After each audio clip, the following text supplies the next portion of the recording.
The last thing I remember before the world turned sideways was the scent of burnt coffee on the passenger seat. It spilled when I hit the turn too fast. One blink later, headlights from the opposite lane came straight at me like accusations. There was no time to pray or curse. Just a thought, trivial, almost stupid. I'd forgotten to send Rhiannon's birthday card. She always pretended not to care. She always noticed. Then, silence. A different kind of silence. The kind you feel under your skin, not in your ears. When I opened my eyes again, it wasn't to chaos or sirens, but to a ceiling with water stains and soft beeping sounds keeping time like a metronome for the dead. My mouth was dry. My spine felt detached. First thing I asked, before I knew if I could move my legs, did they call my parents? The nurse didn't blink. They were notified, she said. They declined to stay. It didn't hit me like a punch. It landed like snow. Quiet. Heavy. Everywhere. I don't remember the first night. I do remember the second. That morning, I finally looked at my wrist.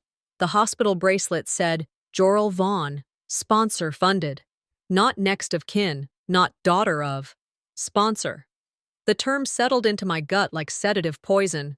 I asked the nurse, another one, not the sharp-tongued woman from earlier, why it said that. She smiled kindly, the way you smile at someone who's slow to catch on. Your emergency contacts requested that status, she said. You're not listed under family admission. I laid there for hours. Not sleeping. Just waiting. I thought maybe they'd walk in, sheepish, holding a bag of toiletries. I told myself, maybe the car broke down. Maybe they're busy. But the hallway stayed empty. My door stayed closed. Later that day, a nurse I hadn't seen before walked by and said, maybe to herself, maybe to the other nurse, it's always the quiet ones who get abandoned. I wasn't even angry. Not then. Not yet. Just hollowed. Thus, it's funny what the mind does when it wants to save itself. I went back, way back. Prescott Winters, me, barely 10, baking store-bought cookies with Mom. The radio played oldies. Dad repaired a toaster on the counter, muttering, it should have felt like a memory worth keeping. But even back then, I remember the tension, like I was a visitor in my own house. Praise only came in comparison. Look at Rhiannon's posture, they'd say. She's a natural leader. I was the shadow that made her shine. 13 years old. My father stood by the stairs while I tried to explain why I didn't want to do the school play. He said, Rhiannon handles things better. You're sensitive. Then he walked away. It was never violence. It was absence. Quiet favoritism with a smile. So when a volunteer knocked gently and placed a small gift bag on the tray table, I flinched. Inside was a plastic water bottle with the logo of my parents' church group. There was no note. I checked my phone. No calls, no messages, nothing. That evening, a nurse, older, wore a navy sweater over her scrubs, paused by my chart and said, as casually as one might mention the weather, your parents dropped by earlier, signed your discharge, said they'd follow up by phone. No one followed up. By then, I had stopped waiting for the door to open, stopped watching the hallway for my last name to be said. The silence wasn't a pause anymore. It had become the answer. Opal, the night nurse, knocked lightly and entered without a clipboard. She sat beside me like we were old friends. She didn't check vitals, just looked. I'm not supposed to tell you this, she said, but I think you deserve to know. They didn't just leave. They asked about your options, outside the home. I stared at her. Outside, I repeated. She nodded. They wanted to know what long-term care would look like, if you couldn't walk again. There was a moment between us, suspended in air. I felt the walls lean in. The air grew thinner. I wasn't their daughter. I was a logistical concern. Not once. Not anymore. Maybe not ever. I picked up my phone again. Still blank. No voicemails. Just that dumb wallpaper of a mountain trail I never finished hiking. I stared at Rhiannon's contact for a long time. My thumb hovered, then pressed. So I did something I hadn't done in years. I called Rhiannon, Calling Rhiannon felt like taking a dare I hadn't agreed to. I didn't expect warmth. Civility, maybe. The kind you show a stranger when you don't want to make a scene. She answered on the third ring. "Hey," she said, like I'd asked about the weather. I paused, just long enough for the silence to get awkward. "Oh, yeah, we heard," she added. "We figured you needed some space." Space. That's what they were calling it now. Not abandonment, not shame, space. And Mom's just overwhelmed. She's been handling everything since your accident. Handling what? I asked. "I've been here alone." She hesitated. Well, that's what she told the church group. You know, that she's been praying on it. The nerve it took not to laugh, or scream, or let the silence turn into static. "Rhiannon," I said slowly, "did they plan to tell me they wouldn't come back?" She exhaled, then said something I've never forgotten. "Try not to make this harder than it has to be." Then she hung up. I didn't cry. My heart didn't crack. It calcified. Midday sunlight filtered through the slats of the blinds. A nurse I didn't recognize walked in. Blonde, tight ponytail, clipboard like a weapon. She didn't say my name. "Hey there," she chirped. "Our sponsor patient needs her vitals checked." "Our what?" I turned to look at her. "Excuse me?" "Sorry, hospital language. Means we don't bill to family. Just long-term funding or external sources." She waved it off. Later, I asked to see my chart. There it was, printed in neat block letters. Sponsor funded, not family admitted, not Vaughn next of kin. I wasn't their child anymore. I was a cost category. They didn't just walk out, they filled out paperwork. I asked Nurse Opal that night when she came to check my line. We knew each other well enough by then. I didn't need to soften the question. What exactly did my family tell this hospital? Opal froze a little. Then she sat down on the edge of the bed, exhaling. "So they said you were no longer in their household, not financially, not legally, that we should treat you as an independent adult with no familial support." No familial support. "So I'm on my own." Opal's eyes were kind. Sad, but kind. "They didn't say it like that, honey, but yeah, that's what it means." I nodded, slow and deliberate, like I needed each syllable of the sentence to anchor me. "They didn't just leave me," I said, almost laughing. "They erased me." Later that evening, when the hallway was quiet and the nurse's station buzzed with soft TV noise, I stared at the ceiling and let memories move in without knocking. Not one memory, really. A collage.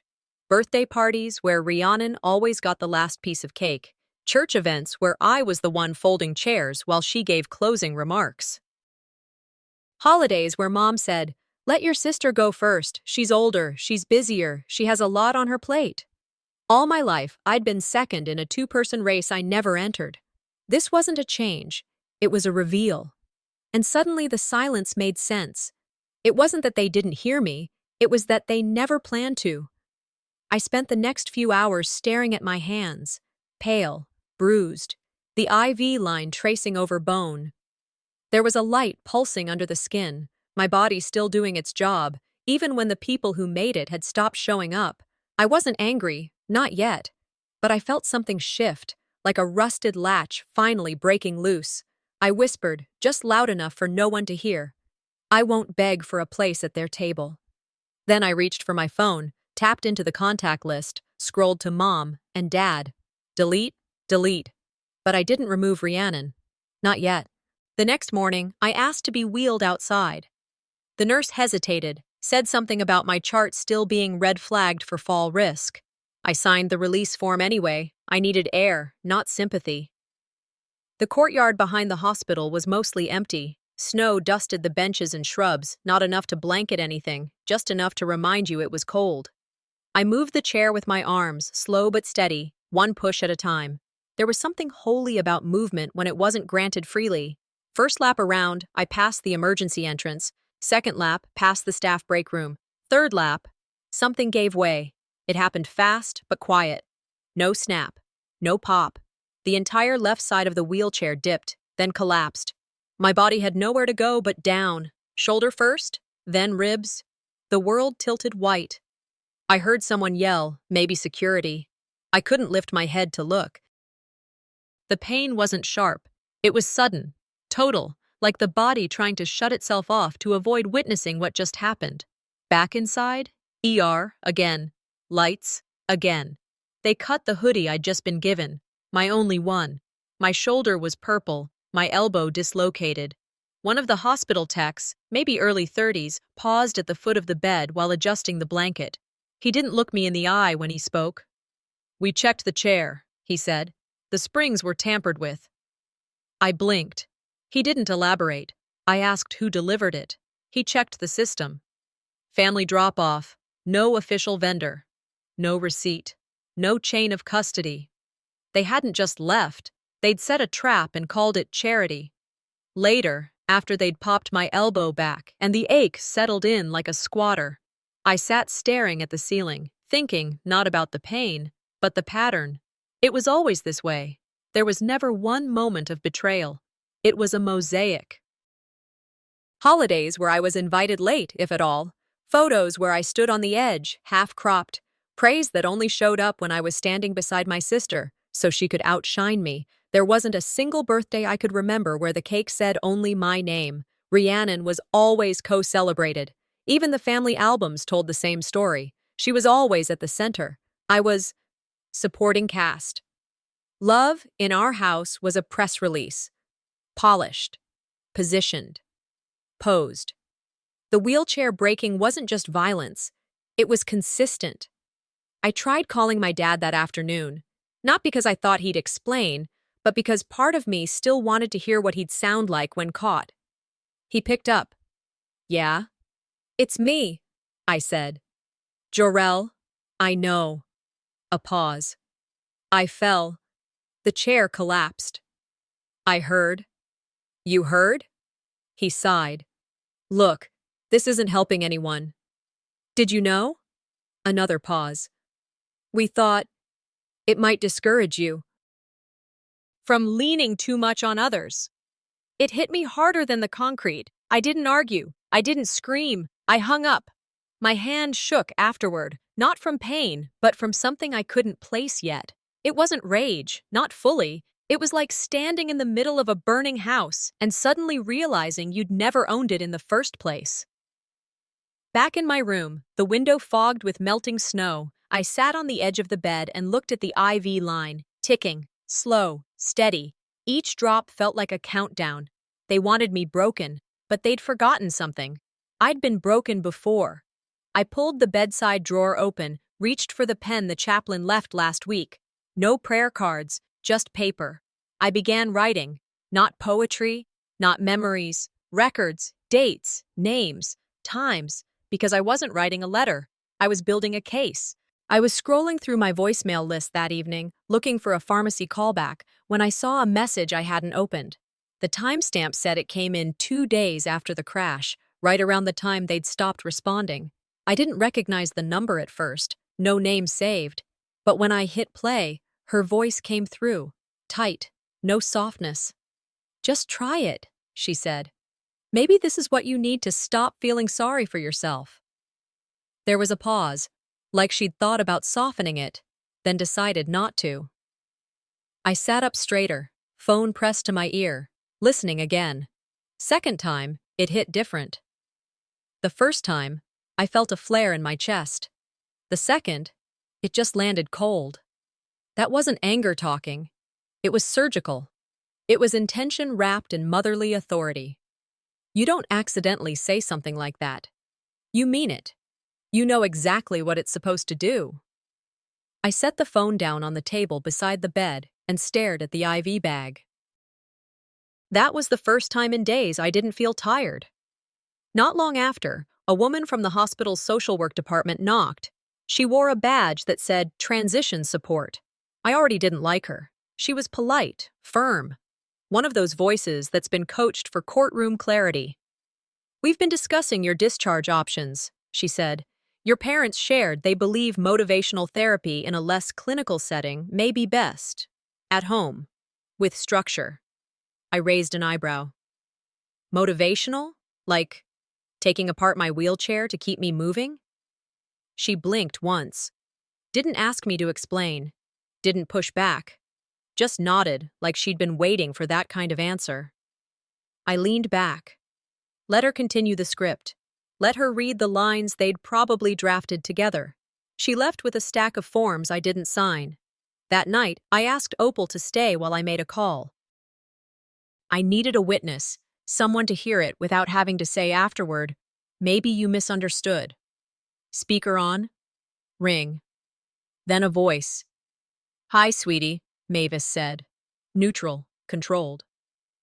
We weren't expecting a call tonight. I didn't waste time. Did you tamper with the chair? A pause. Then, it was encouragement. You're stronger than you think. And you've always relied too much on being fragile. In the background, Elridge muttered, This is why we can't help you.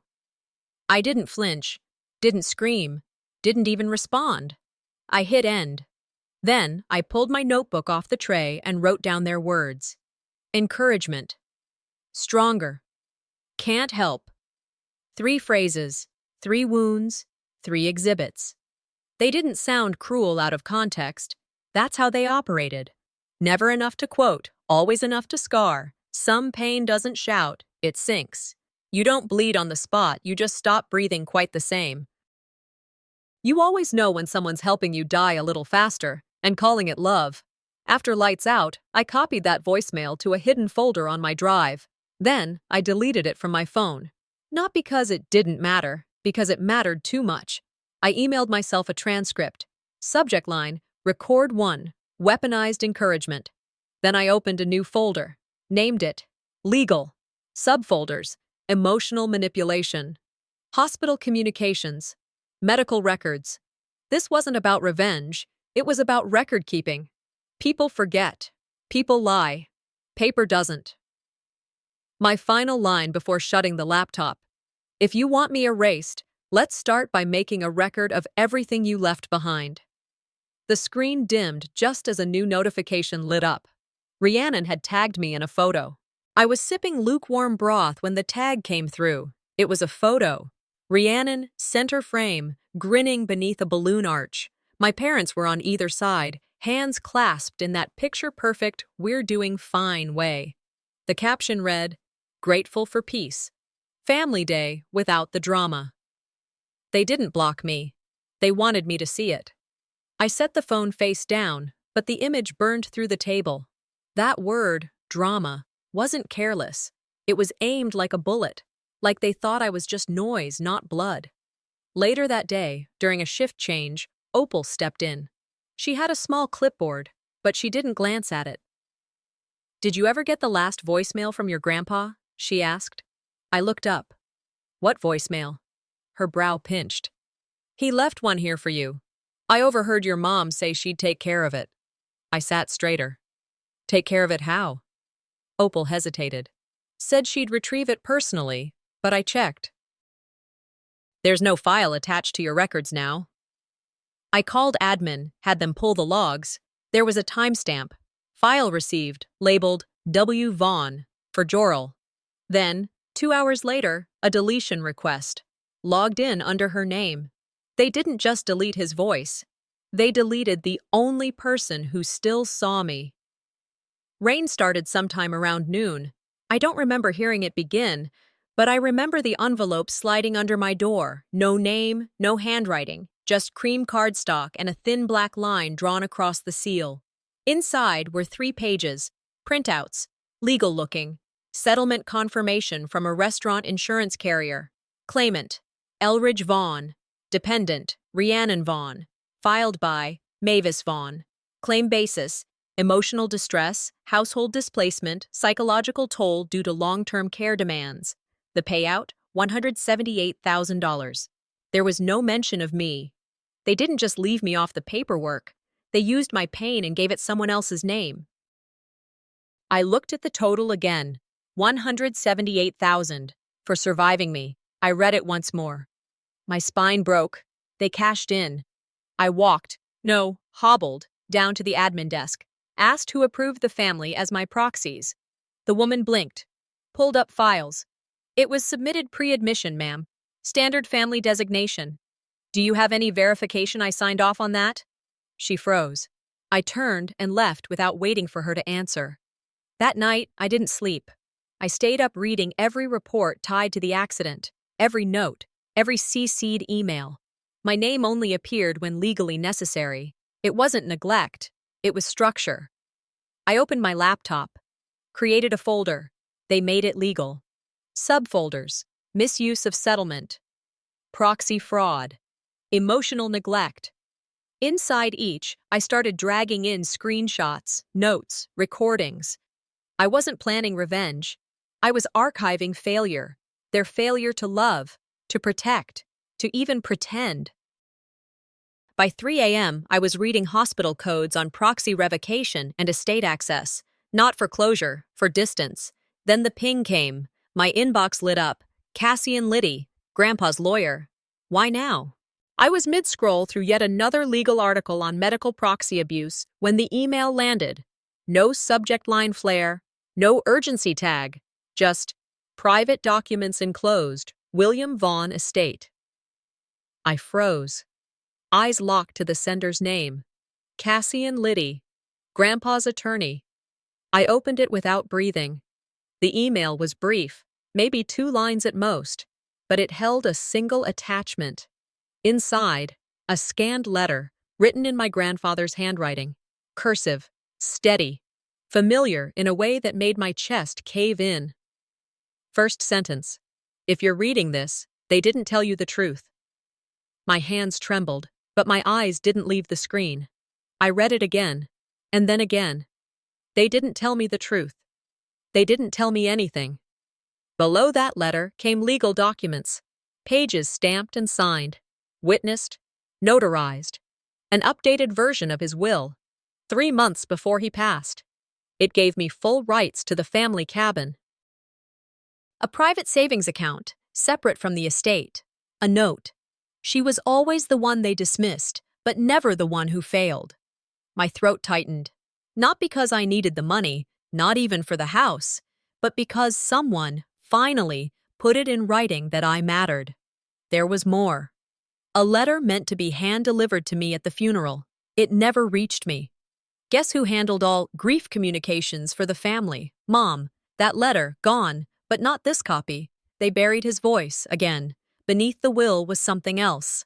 An attachment labeled Incident Documentation, Legal Hold. I clicked it open. A lawsuit.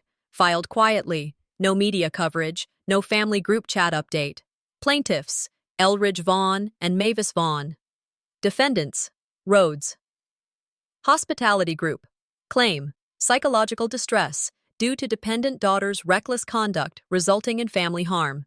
They blamed me for the accident. They profited from it. Used words like disruption to household, loss of stability, irreversible family strain. Every term meant to describe a burden. Me. They used my crash as a cash grab. Then painted me as the storm.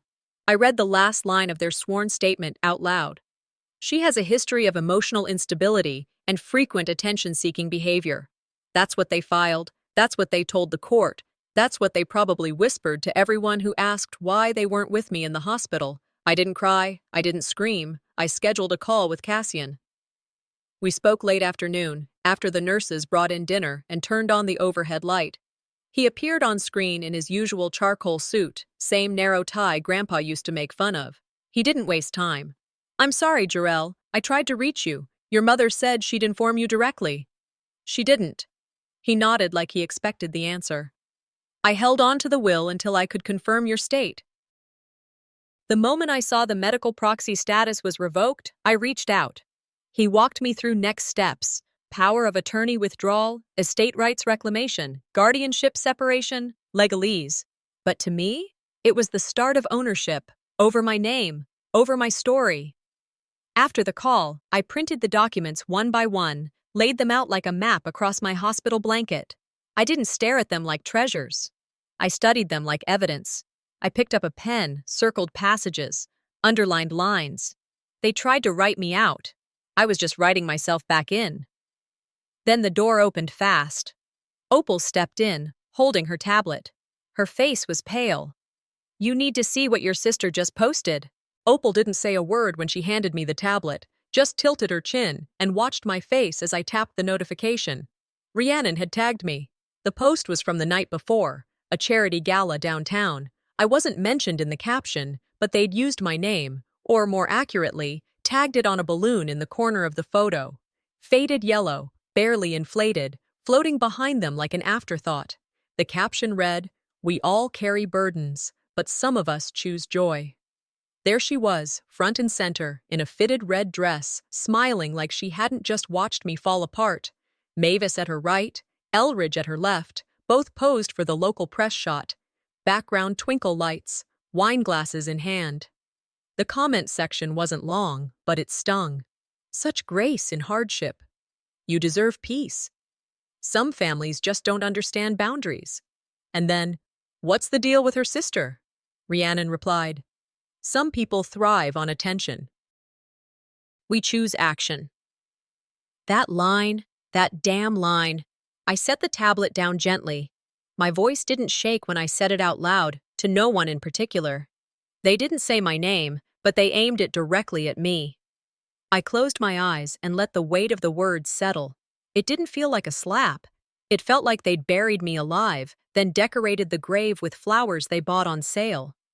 An hour later, I found the full write-up on the gala's event page. Rhiannon had been honored with a plaque for perseverance through adversity. The date? My second surgery. I kept scrolling, photo after photo, her hand in Mavis's. Elridge speaking at the podium, tie crooked in that deliberate way he always claimed was just style. A close-up of the award, etched with her full name. Not a single mention of mine. My body tightened, but it wasn't jealousy. It wasn't even grief. It was betrayal of reality. They had rewritten the story in real time, and I wasn't even a footnote. That night, while the hallway dimmed and the nurse's station lights glowed low, I opened a new document on my laptop. Title: Family Image Campaign, Misinformation Erasure. I took screenshots, saved links, logged timestamps. In my notebook, I wrote, "If this was a PR war, I wasn't just collateral, I was the proof." No reply, no public statement, no confrontation, yet. But my silence wasn't surrender. I booked a virtual consult with Cassian for 9 a.m. sharp. Then, I drafted a letter to the hospital board, outlined the manipulation, the legal proxies filed under false pretenses, the financial redirections, attached supporting screenshots, footnoted every claim. And still, it didn't feel like revenge. It felt like preservation. Let them build a legacy without me. But they'd remember who lit the match. I leaned back against the pillows, eyes blurry from the screen glow, when the phone buzzed. "Miss Vaughn?" The front desk voice was chipper, too polite. "Your family just checked in, and they're not alone." Cassian opened the door for me like he'd done it 1,000 times before. Same small nod, same no-frills suit, same quiet dignity. I stepped into the conference room without the wheelchair, just a cane and my own weight. Rhiannon looked up first. She glanced away almost instantly. Mavis didn't react at all. Neither did Elridge. They were seated together, unified in posture, but nothing else. The receptionist handed me a name badge that read, J. Vaughn. Guest party. Guest. Cassian leaned in as I clipped it to my coat. "You don't need to speak much," he whispered. "Let the paper speak." I sat down, opened the folder on the table, and started laying out the contents. One page at a time. Deleted voicemails, legal memos, settlement forms, screenshots, the printed will. The room stayed quiet until I broke it. "Since memories seem to get selective in this family," I said, voice level, "I brought receipts." Cassian slid the notarized will to the center.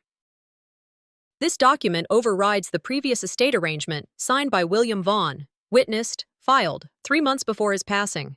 Mavis leaned forward, lips pursed. "That document was never verified. We didn't receive anything official." Cassian didn't blink. "That's because you intercepted the courier, but here's the original, sealed and recorded." Rhiannon blinked. Elridge shifted in his chair. Mavis said nothing. Cassian then tapped his tablet and turned it toward the room. Juna, he said. The video feed loaded. Juna, our old housekeeper, appeared on screen. Older now, her gray hair pulled back, face calm. I remember, she said. I heard Mrs. Vaughn say it in the kitchen. Clear as day. She said, she'll only ruin the family if we keep her close. I didn't react. I didn't nod or smile. I let the silence carry the weight. Rhiannon crossed her arms. Elridge looked down at his hands. They weren't even trying to defend it anymore. Cassian swiped again. A hospital email popped onto the screen. Internal communication, dated, logged. Per family request, reduce long-term support. Reassign treatment plan to minimal expense model. Goal? Cost cutting. I turned to Mavis. Did you plan that before or after depositing the check with my name on it? She stared for a long time, then finally said it. We did what was best for the rest of us. I breathed in through my nose. Calm. Like Cassian told me. Let the facts do the talking. Then you'll have no problem staying far away from what's mine. Cassian pushed another folder forward. Legal revocation of guardianship, severance of financial access, estate transfer enforcement. Signed. Filed. Uncontestable. I stood. No grand speech. Just, thank you all for showing your true selves. I walked toward the door. When I reached the elevator, Rhiannon's voice caught up behind me. You're still making this harder than it needs to be. I turned. Not all the way. Just enough. No. Oh, I'm making it final. The elevator doors opened. I stepped in without looking back. That evening, back in my hotel room, I found a small box on the bed. No name, no return address. Inside was the broken spring from my wheelchair. The cabin creaked when the wind ran through the eaves. It was early. The kind of early where the air still holds its breath and the pine trees stand straighter than usual, like they're listening to something most people can't hear. I sat on the porch, legs folded under a blanket, sipping weak coffee from the chipped mug Grandpa used to claim made everything taste better. The delivery van stopped at the edge of the gravel road. A box was placed on the steps. No sender. Inside, a birthday card. Happy birthday, it read in cursive print. Beneath it, love, Mom, Dad, Rhiannon. The envelope was addressed to someone named Rachel. Not a joke, not even a mistake, just confirmation. I didn't tear it up. I didn't even light a match. I placed the card in the fire pit, closed the lid, and let it sit there. Present, but not permanent. The last insult was the final reminder. I'd been chasing the idea of closure for so long, I forgot it wasn't the same thing as freedom. People always say it, forgive and let go. Like it's a transaction. Like forgiveness is something you hand over at the counter and walk away lighter. But that's not what freed me. Letting go of them didn't free me. Letting go of who I kept trying to be for them, that did. I reread Grandpa's will again. The same page I'd read every night for the past week. His letter, too. Short, honest, more comforting than any family gathering I'd ever attended. He left me the cabin, not just for space, but for sovereignty. No more forms to file. No more courtrooms. No more trying to explain myself to people who'd already written their own versions. Just me. Just choices. Just the version of myself that still had breath left to spend. Inside, I opened the desk drawer. Tucked in the back was the hospital bracelet I'd stuffed there after unpacking. Sponsor-funded. That tag that told the world I wasn't family. Next to it, nailed to the wall, was the new nameplate. W. Vaughn Family Trust. Legacy holder. J. Vaughn. They paid to be rid of me. He paid to remind me I was never the problem. No one needed to hear a speech. Not me, not the trees, not the ghosts of that house in Prescott. Just stillness. That afternoon, as the sun dropped behind the ridge, a car pulled into the driveway. Not a fancy car, just familiar. Rhiannon stepped out alone. She didn't bring a bag, didn't wear makeup, no jewelry, just her. She stood by the porch stairs for a while before speaking. You could have ruined everything, she said. I nodded. You ruined yourselves. I just stopped hiding it. She looked down at her shoes, then up. I'd like to talk sometime. Try again. Not today, I said. And I meant it. It wasn't a wall. It was a gate. That evening, I sat at the kitchen table and opened a blank journal. Title: For the me who believed it was her fault. I wrote 10 things I now knew. Silence isn't strength. Survival isn't shame. Blood doesn't guarantee love. You don't need to be chosen to be valid. Absence isn't always abuse, but pretending is. Some people hide cruelty in kindness. Some kindness is holding your own line. History doesn't owe you loyalty. Closure is not owed. Forgiveness is optional. When I closed the journal, I walked down to the lake. The water was still, cold, clear. I tossed in a small pebble, watched the ripples stretch, and I heard it. Not loud, not dramatic, just present. You were always my clever girl. This time, I didn't argue with the memory. This time, I believed him.